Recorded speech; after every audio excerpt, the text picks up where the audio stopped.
Okay, this video took a lot longer than it needed to. I promise you I had a second anime video for a D&D character, but like I didn't like the way it turned out. I didn't like the character. I didn't like how I built it. And time passed, Dandadan came out, and this is way more fun. So today we're going to take Okarun from Dandadan and help you build him as a D&D character. Let's get into it.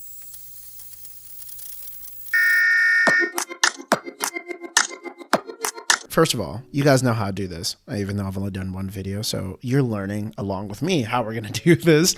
We got to do our goals. We got to talk about it. We have to find something that we're going to build around. We're going to pull it from the character from the series and use that as our basis. In the series, Okarun is possessed by a ghastly, ghostly, really fast old lady.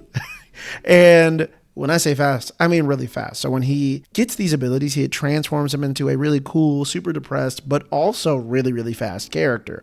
So I wanted to work with a build that not only was really, really fast, but also gave him a really spooky transformation. And I think I did the best I could, and I think it kind of worked out. I'll let you guys tell me in the comments down below. So what do we need to do this? We need a fast species. We need the right ability scores. We need magic items. We need a background that kind of works. And we're going to need some really cool classes that are going to come together. You've seen them before. Don't hate me. But it really makes sense. That's why I did this. Just to get this out of the way, I'm going to be using the 2024 Player's Handbook rule set for this.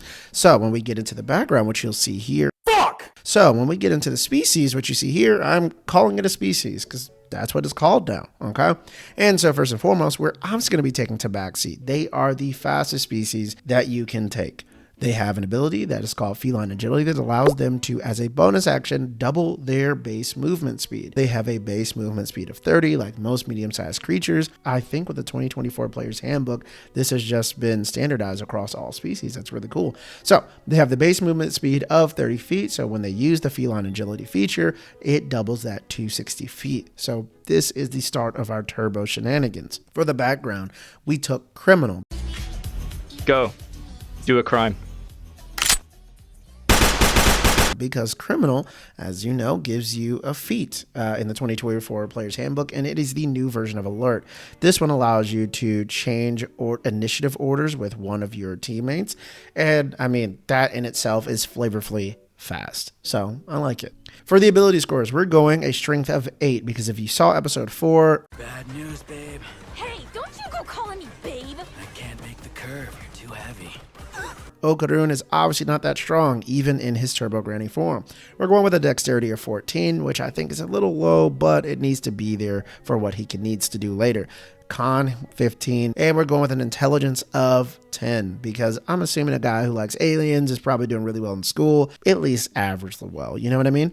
And wisdom of 8, obviously because this show never should have happened. He never should have went into that tunnel, which means he never would have got these abilities if he was wise.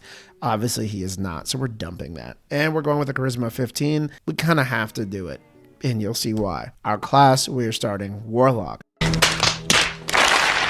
And in the 2024 Player's Handbook, we're going to take a shot every time I say that. You do not get your subclass at level 1 any longer for Warlocks. Instead, you just get your Eldritch Invocation. And for our first one, we're going to take Pact to the Blade because we still want to be at least a viable damage-dealing character. So you're going to take it flavored how you want. At level 2, you get 2 more invocations. We're going to take Otherworldly Leap for flavor reasons. Next, we're taking Armor of Shadows, specifically because of how he looks in his half-transformed mode, or whatever you want to call it, that we saw in episode 5. It kind of has this wispy, shadowy look to it, and it gives us a little bit of an armor class bump. Also, we're a Warlock, and we no longer get medium armor. So, you know, hey. And at level 3, now we finally get our subclass. Again, something standardized across all the classes for 1D&D, 2024 Player's Handbook, you know, all that good stuff. And we're taking the Pact of the Undead because it fits perfectly. It was perfect. Perfect. Also, I guess this is the time to explain why we're taking Warlock. So the reason we're taking Warlock is because Okarun gets these superpowers because he's kind of pseudo-possessed by a ghostly entity, and that's where his powers come from. So basically Warlock, right? And I think Pact of the Undead fits the best here. Like I said, he has this really cool transformation that you're seeing on screen right now with the cool mask, you know, the face, the hair changes.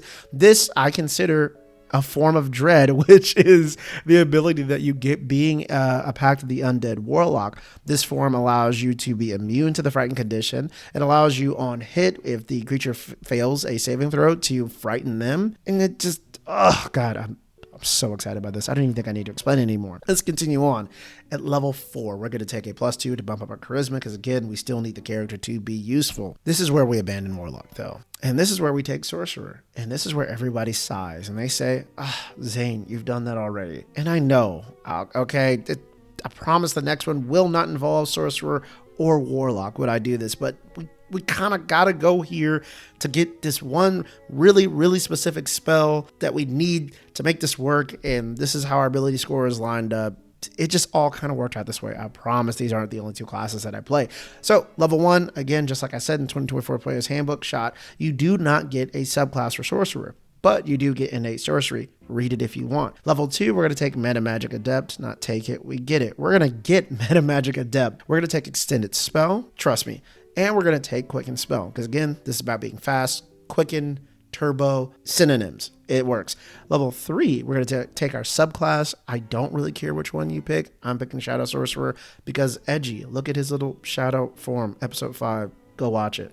Level 4, we're going to take a feat. We're taking the mobile feat here because it gives you a +10 to your speed, which would boost your movement speed up to 40. So on screen, you're seeing that I say 80 base speed. We are assuming from this point forward that you're using the bonus action feline agility feature that you get from your species to double your movement speed. So that 40 gets doubled to 80, which if you dash gets doubled again to 160. Math, rules, stay in school, kids. What am I even talking about? All right, level 5, we're stopping here. I promise you get Sorcerer's Restoration. We don't care about anything. We only care about the fact that we got 3rd level spells. All right, trust me, back to Warlock. We're taking a breather. Okay, I should have done this video as fast as I could. That would have been crazy. Anyway, level 5, we get more invocations. We're doing Eldritch Smite. Again, useful character, hit real hard. Devil Sight, you can pick what you want, but I just feel like this was thematic. Ghost can see in the dark, I assume. Level 6, perfect level, we get Grave Touched. This amplifies our Form of Dread feature, so we no longer need to eat, drink, or sleep. And we get an increase to damage, and our damage becomes necrotic. I think that's sick. Ghost or necrotic makes sense to me. From this point forward, you can do absolutely whatever you want. I advise just finishing out Warlock, but if you want to go back to Sorcerer, you can. But right now, we're basically done with the Turbo build and the Spooky build. He has a Spooky transformation, which was one of our goals, and this spell adds to the turboness of our character. We needed haste, and the only way I could get that with my stats was going Warlock and getting it at level 5 as our 3rd level spell. Haste doubles our speed again and gives us other stuff, but we don't really care about that. So haste doubling our speed is insane. If you use feline agility on our 80 base movement speed, which, you know, that's how we're calculating things, haste turns it to 160. Dashed is 320. What? And again, this isn't the final form. Let's speed right to the next part. Magical items, boots of speed for a fast character. I mean, no duh. Boots of speed. Let's look at this. Let's break this down. Without feline agility, you have a base movement speed of 40. Feline agility doubles that to 80. Haste doubles that to 160. The boots of speed double that again. Your walking speed is 320 feet. And if you dash, if you run, if you go full turbo, you're 640 feet. That's fast. That is really fast. And you're this speedy, scary looking entity on the field. I don't know. I might have to play this. As soon as I can find a game, I'm definitely playing this. I mean, do I have any more slides? And that's it. That's all you need. If you were watching Dandadan, the greatest anime of 2024 already, anime of the year, I think so, not free run, fight me. I think you'd like this build, especially if you play D&D. And if you don't play D&D and you just watch anime, go play D&D. You watch anime. You're a nerd. It's too late for you. Go play D&D. Get out of here. What are you doing still watching this video? I got nothing left for you. Goodbye.